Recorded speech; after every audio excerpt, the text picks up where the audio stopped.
ulama terkenal sufi dan lagi ahli di bidang dunia.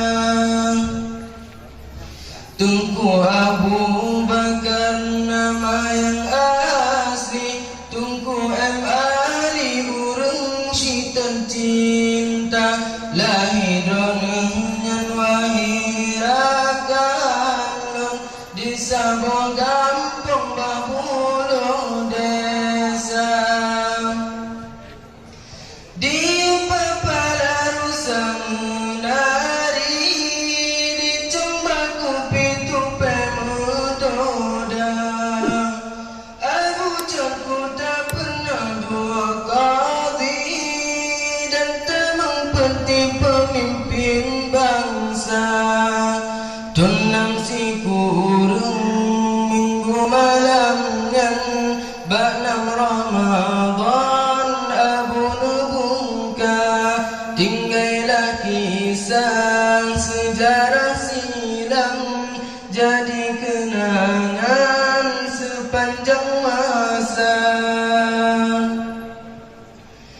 Ayah dicantum cucu almarhum, drona yang sambung pangkat ulama, peresmian daya si kurang le. Ayah di balai yang dipimpinan, satu Muharram tepat malamnya Tahun Baru Islam turut serta. Ono kisah sejarah singkat, ingat ai sahabat kisah ulama, ngendoa ayah dan berkah Abu, Nabi Tuhanku kamu bahagia dalam syurga tanya masapat nanggro akhirat yang kekal baqa.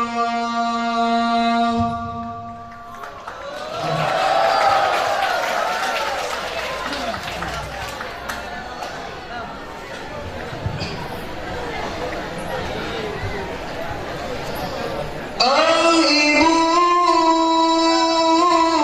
kau disiram bayur pagi, kehilangan terasa sunyi dan kesepian, dan aku bagai purnama gerhana di ibarat lautan kering, tiada tempatku kini.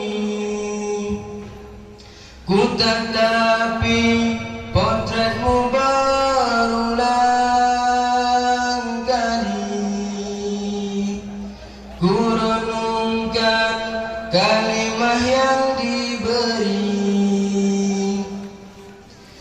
Tuhan yang Esa, ampuni dosa ibu, tempatkan mereka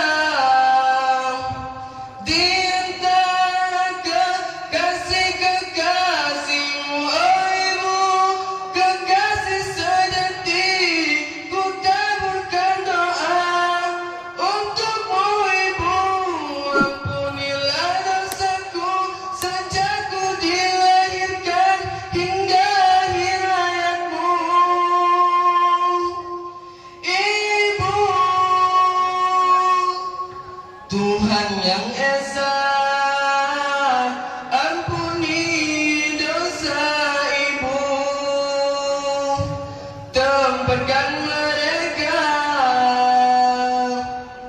di antara kekasih-kekasihmu. Oh ibu, kekasih sejati, ku taburkan doa untukmu ibu. Ampunilah dosaku sejak